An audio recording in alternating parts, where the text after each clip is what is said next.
जहाँ से रोशनी खत्म होती है कहानी वहीं से शुरू होती है। स्वागत है आपका एक बार फिर से डेडलाइट स्टोरीज में। हर हॉस्टल में एक ऐसी जगह होती है जहाँ जाने से सबको मना किया जाता है, लेकिन हर इंसान की फितरत होती है कि जितना उन्हें मना किया जाए उतनी ही उसके अंदर वहाँ जाने की चुल मचती है। ये कहानी है एक पुराने सरकारी स्कूल हॉस्टल की, जहाँ छत पर लगी पानी की बड़ी टंकी सालों से बंद थी। कहा जाता था ऊपर मत जाना, पाइपलाइन खराब है। लेकिन असली वजह बहुत ही ज्यादा भयानक थी, इतनी भयानक जिसे सुनकर आप सोचने पर मजबूर हो जाएंगे कि ऐसा भी कुछ हो सकता है। साल 2009, सरस्वती गवर्नमेंट रेसिडेंशियल स्कूल। ये स्कूल शहर से थोड़ा बाहर जंगल के किनारे बना हुआ था, और सबसे खास बात इसका हॉस्टल। कहते थे जो एक बार यहाँ आ जाए वो यहाँ की आदत तो डाल लेता है, पर कुछ चीजें उन्हें कभी नॉर्मल नहीं लगती। इस साल का नया सेशन शुरू हुआ था। एक लड़का रवि, जो पहली बार घर छोड़कर इस पुराने से स्कूल में एडमिशन लिया था। वहीं एक और लड़का था समीर। रवि और समीर हॉस्टल में रूममेट थे। दोनों की अभी अभी दोस्ती हुई थी और कुछ ही दिनों में उनकी अच्छी बनने लगी थी। साथ में खाना, साथ में क्लास और देर रात तक बातें करना, सब कुछ बढ़िया चल रहा था। देखते ही देखते कुछ महीने निकल भी जाते हैं। फिर एक दिन सुबह सुबह रवि की नींद खुली। वो सीधे वॉश बेसिन के पास गया और जैसे ही उसने नल खोला, पानी की धार के साथ एक तेज सड़ी हुई बदबू पूरे कमरे में फैल गई। रवि एकदम से पीछे हट गया। उसने चिल्लाते हुए कहा, यार ये क्या है? समीर, जो अभी तक बेड पर ही था, वो चौंक कर उठा और कहा, क्या हुआ भाई? रवि नाक पकड़ते हुए समीर से बोला, पानी में अजीब सी बदबू आ रही है, जैसे कुछ सड़ गया हो अंदर। समीर भी उठकर आया। उसने नल के पास जाकर पानी को सूंघा और पानी को सूंघते ही समीर को तुरंत उल्टी आ गई, क्योंकि पानी में सच में बहुत ही ज्यादा गंदी बदबू आ रही थी। उसने कहा, हाँ यार, ये तो बहुत ही ज्यादा खराब है, शायद टंकी साफ नहीं हुई होगी। रवि ने हाथ आगे बढ़ाकर पानी को ध्यान से देखा। पानी हल्का धुंधला सा लग रहा था। उसने समीर से कहा, तुझे नहीं लग रहा कुछ गड़बड़ है? समीर ने अपने कंधे ऊपर उठाते हुए कहा, अरे पुराना हॉस्टल है, ऐसी छोटी मोटी चीजें होती रहती है। लेकिन रवि ये एक्सेप्ट नहीं कर पा रहा था। अगले 3-4 दिन तक हर बार नल से वही बदबू आ रही थी। अब तो हालत ये हो गई थी कि बच्चे पानी इस्तेमाल करने से भी डर रहे थे। कई बच्चों को उल्टी, कई को चक्कर आने लगे थे। कुछ बच्चों की तबीयत बहुत ही ज़्यादा खराब होने लगी थी। अब मामला सीरियस लगने लगा था। बच्चों ने वहाँ शिकायत की और आखिरकार ये बात वार्डन तक पहुँची। उसने सब बच्चों को इकट्ठा करके अपने सख्त अंदाज में कहा, इतना घबराने की ज़रूरत नहीं है, पुरानी पाइपलाइन है, जंग लग जाती है, 2-3 दिन के अंदर सब ठीक हो जाएगा। 1-2 बच्चों ने कुछ बोलना चाहा, पर वार्डन ने बात वही खत्म कर दी और सब बच्चों को अपने अपने रूम में भेज दिया। सब लोग वापस चले गए। समीर ने रवि से बोला, देखा, मैंने कहा था ना कुछ बड़ा नहीं है। लेकिन रवि चुप था। उसकी नज़र बार बार वॉश बेसिन की तरफ जा रही थी। उसने धीरे से कहा, मुझे नहीं लगता ये सिर्फ पाइपलाइन की प्रॉब्लम है। लेकिन समीर ने उस बात को हंस कर टाल दिया। फिर कुछ दिन बीत जाते हैं, लेकिन पानी की टंकी को अभी तक ठीक नहीं किया गया था। एक रात रवि की नींद फिर से खुल जाती है, क्योंकि उसे कुछ अजीब सी आवाज़ सुनाई दे रहा था। रात के करीब 1 बज रहे थे। पूरा हॉस्टल गहरी नींद में डूबा हुआ था, लेकिन वो आवाज़ लगातार आ रही थी। छत से घिसटने जैसी आवाज़, जैसे कोई वजनदार चीज कंक्रीट की सतह पर रगड़ते हुए खींची जा रही हो। रवि ने समीर को धीरे से कहा, कुछ सुना तूने? समीर ने करवट बदली और आंखें खोले बिना ही उसने बोला, बिल्ली होगी। लेकिन रवि को वो आवाज बिल्ली की नहीं लग रही थी। उसकी नजरें छत पर जमी थी और कान हर छोटी आवाज को पकड़ने की कोशिश कर रहा था। आवाज फिर से आई। इस बार आवाज एकदम साफ थी, जैसे कोई चीज एक ही दिशा से धीरे धीरे घसीटते हुए आगे बढ़ रही हो। अब समीर भी चुप हो गया। उसकी आंखें खुल चुकी थी। दोनों बिना कुछ बोले छत की ओर घूर रहे थे। रवि का गला सूख गया। उसने धीरे से पानी की बोतल की तरफ हाथ बढ़ाया, लेकिन बोतल पकड़ने से पहले ही आवाज अचानक रुक गई। समीर ने बहुत धीरे से कहा, यह बिल्ली नहीं है। रवि कुछ बोल पाता उससे पहले छत से ठक ठक की आवाज आई, जैसे कोई ठीक उनके ऊपर खड़े होकर अंदर आने का रास्ता ढूंढ रहा हो। लेकिन रवि और समीर की डर के मारे ऊपर जाने की हिम्मत नहीं हुई। वो रात भर जागते रहे। फिर अगले दिन दोनों ने फैसला किया कि आज उस छत पर जाके रहेंगे जहां जाने से उन्हें शुरू से मना किया गया था। वो दोनों सीढ़ियों के पास पहुंचे। सीढ़ियों पर धूल जमी थी क्योंकि छत पर कोई जाता ही नहीं था। सीढ़ियां चढ़ने के बाद उन्होंने देखा एक लोहे का दरवाजा जो काफी पुराना था। जगह जगह पर जंग लगा हुआ, पेंट उखड़ा हुआ और किनारों पर हल्की खरोंचे थी। रवि ने सावधानी से हाथ बढ़ाकर दरवाजे को हल्का सा धक्का दिया। दरवाजा थोड़ा हिला पर खुला नहीं। उसने और कोशिश की लेकिन वो दरवाजा नहीं खुला। समीर थोड़ा पास आकर दरवाजे को गौर से देखने लगा तो उसे पता लगा कि दरवाजा तो उस पार से बंद है। कुछ सेकंड के लिए दोनों चुप हो गए। समीर ने धीमी आवाज में कहा, अगर ये दरवाजा उस पार से बंद है तो इसे बंद किसने किया होगा? रवि को कुछ समझ नहीं आ रहा था। वो कुछ कहने ही वाला था कि ऊपर से अचानक ठक ठक की साफ आवाज आई। दोनों एकदम से चौंक गए और धीरे धीरे पीछे हट गए। उनकी नजरें अब उसी दीवार पर जम गई थी। कुछ समय के बाद वो दोनों वहां से भाग जाते हैं। अब उनकी जिज्ञासा और ज्यादा बढ़ गई थी कि उस छत पर साला है क्या। फिर वो लोग उस चीज का पता लगाने के लिए लाइब्रेरी के अंदर गए। उस लाइब्रेरी में भी काफी टाइम से कोई नहीं गया था। कुछ समय तक वहां छानबीन करने के बाद उन्हें धूल भरी अलमारियों के बीच एक पुरानी फाइल मिली।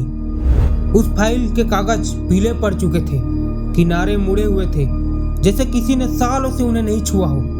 रवि ने फाइल खोली और एक पन्ने के अंदर उसे अखबार की टुकड़ी मिली। उस अखबार की हेडलाइन थी, 12 साल का लड़का रहस्यमय तरीके से लापता।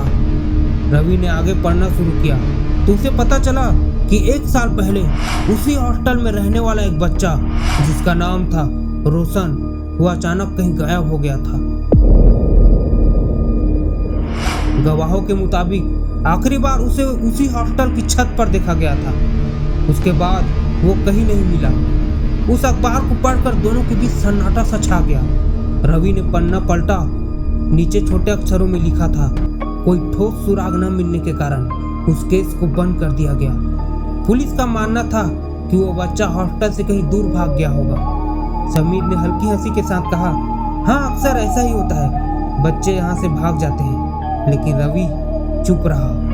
उसकी नजर उस अखबार पर लगी एक धुंधली सी तस्वीर पर टिक गई थी। एक दुबला पतला सा लड़का, वो एकदम मासूम लग रहा था। रवि को कुछ तो गलत लग रहा था। उसने धीरे से कहा, अगर वो नहीं भागा हो तो। थोड़ी देर बाद वो दोनों लाइब्रेरी से चले जाते हैं, लेकिन रवि के दिमाग में वो अखबार कुछ दिनों तक घूमे जा रहा था। उसे लग रहा था कि कुछ तो गलत जरूर हुआ है। फिर एक रात तेज बारिश हो रही थी। छत पर गिरती बूंदों की आवाज पूरे हॉस्टल में गूंज रही थी। तभी ठक ठक की आवाज फिर से आई, इस बार पहले से ज्यादा साफ, जैसे कोई जोर जोर से लोहे के दरवाजे को पीट रहा हो। रवि की दिल की धड़कन तेज हो गई थी, लेकिन फिर भी वो धीरे धीरे सीढ़ियों की तरफ बढ़ा। सीढ़ियों पर हल्की नमी थी, शायद बारिश का पानी ऊपर से रिस कर आ रहा था। जैसे ही वो आखिरी सीढ़ी तक पहुंचा, उसकी नजर दरवाजे पर पड़ी। लोहे का वही पुराना दरवाजा, लेकिन इस बार कुछ अलग था। दरवाजे के नीचे से पानी बह रहा था, पर उसमें कुछ अजीब था। रवि झुका और थोड़ा और पास गया। उस पानी में हल्का सा लालपन घुला हुआ था। ऐसा लग रहा था कि जैसे किसी का खून पानी के साथ साथ बहकर वहां आ रहा है। ये देखकर रवि कांप गया और तभी दरवाजे के उस पार से एक जोरदार ठक ठक की आवाज आई। वो आवाज जस्ट दरवाजे के उस पार से आई थी। रवि डर के मारे वहां से अपने रूम की तरफ भाग गया। रूम में जाकर उसने समीर को सारी बात बताई। वो दोनों बहुत ज्यादा डर चुके थे, लेकिन फिर भी दोनों ने अगली सुबह कैसे भी करके उस छत पर जाने का प्लान बनाया। अगले दिन दोनों ने किसी को बिना बताए चुपके से चाबी का इंतजाम किया। दोनों की धड़कनें तेज हो रही थी, लेकिन फिर भी दोनों छत की सीढ़ियां चढ़ने लगे। ऊपर लोहे का दरवाजा सामने खड़ा था। समीर ने कांपते हुए हाथों से उसका ताला खोला। ताला खुलते ही दोनों एक दूसरे को देखने लगे। ये वो पल था जब सालों से बंद कोई राज अब बाहर आने वाला था। दरवाजा खोलकर वो लोग छत पर आ गए। छत एकदम शांत था। हवा भी जैसे रुक सी गई थी। चारों तरफ धूल जमी हुई थी और बीचों बीच एक बड़ी काले रंग की पानी की टंकी रखी थी। ये दोनों धीरे धीरे उस टंकी की तरफ बढ़ने लगे। वो उस टंकी के जितना पास जा रहे थे, उन्हें एक बिल्कुल हल्की सी अजीब सी स्मेल आ रही थी, जैसे कोई चीज सड़ गई हो।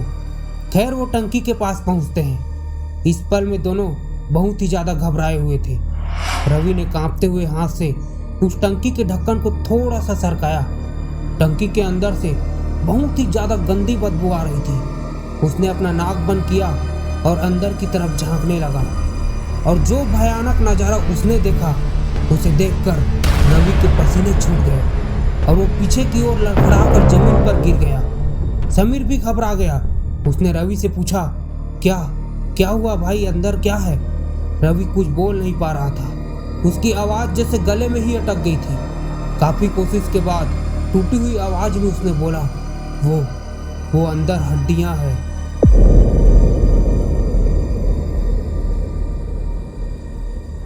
समीर को उसकी बात पर यकीन नहीं हुआ। उसने खुद टंकी के पास जाकर अंदर झांका। अंदर अंधेरा था, लेकिन जैसे ही रोशनी अंदर गई, एक इंसान का कंकाल साफ दिखाई देने लगा। बिखरी हुई हड्डियां और उनके बीच में फंसा हुआ कपड़े का एक टुकड़ा जो स्कूल यूनिफॉर्म का था। दोनों डर के मारे चिल्लाते हुए नीचे की तरफ भागे। अब उन्हें समझ आ रहा था, ये सिर्फ कोई पुरानी टंकी नहीं थी, ये किसी की कहानी थी जो अभी खत्म नहीं हुई थी। उसके बाद तुरंत पुलिस को खबर दी गई। पूरे हॉस्टल में खामोशी छाई हुई थी। फिर हर कमरे की तलाशी ली गई। सबके बयान दर्ज हुए और धीरे धीरे सच सामने आने लगा। जब लाश की पहचान हुई तो ये वही लड़का निकला जो 1 साल पहले गायब हो गया था। रोशन की मौत कोई हादसा नहीं था, वो कुछ सीनियर्स की बेरहमी भरी रैगिंग का शिकार हुआ था। उस रात उसे छत पर ले जाया गया था। पहले हंसी मजाक के नाम पर उसे डराया गया, फिर बात बिगड़ गई। रोशन ने विरोध किया तो वो लोग उसके साथ हाथापाई करने लगे। गुस्से में एक सीनियर ने उसे जोर से धक्का दिया और वो सीधे पीछे जाकर गिरा। उसका सिर टंकी के किनारे जो लोहा निकला था उसमें जाके जोर से टकराया और एक पल में सब खत्म हो गया। कुछ सेकंड के लिए सब सन्न रह गए। फिर वो लोग घबरा गए कि अब क्या करें। अगर पकड़े गए तो जिंदगी खत्म। डर के मारे उन्होंने सबसे भयानक फैसला लिया, लाश को छुपाने का। उन्होंने टंकी का ढक्कन खोला और रोशन की लाश को अंदर डाल दी। ढक्कन बंद किया और ऐसे चले गए जैसे कुछ हुआ ही ना हो। अगले दिन वार्डन को सब पता चला, लेकिन हॉस्टल की बदनामी के डर से उसने उस मामले को दबा दिया और सच्चाई को हमेशा के लिए दफन कर दिया गया। दिन बीतते गए, हफ्ते, महीने, फिर पूरा साल बीत गया और उस टंकी से पानी पूरे हॉस्टल में आता रहा। सारे सबूत मिलने के बाद उस टंकी को क्रेन की मदद से वहां से हटाया गया। जैसे ही टंकी ऊपर उठी, नीचे जमीन पर जमी काली परत दिखाई दी। सफाई कर्मचारियों ने उसे तेज केमिकल से धोया ताकि छत फिर से पहले जैसा हो सके। अगले कुछ ही दिनों में मामला मीडिया में फैल गया। न्यूज चैनलों पर बहस शुरू हो गई। पुलिस ने तुरंत कार्रवाई की और वो सीनियर्स गिरफ्तार हो गए। वार्डन को भी सस्पेंड कर दिया गया। धीरे धीरे हॉस्टल में सब कुछ पहले जैसा होने लगा। छत पर अब कोई नहीं जाता था। बच्चों के एग्जाम चालू होने वाले थे, लेकिन कहानी यही खत्म नहीं हुई। एक हफ्ते बाद कुछ बच्चों ने शिकायत की कि सर, रात को ऊपर से आवाज आती है जैसे कोई चीज घिसट रही हो। लेकिन उनके सर ने उसे वहम समझा और उनकी बात को नहीं माना। रवि तब तक हॉस्टल छोड़ चुका था, पर आज तक पता नहीं चल पाया कि वो घिसटने की आवाज किस चीज की थी, और ना ही किसी ने ऊपर जाकर देखने की हिम्मत की,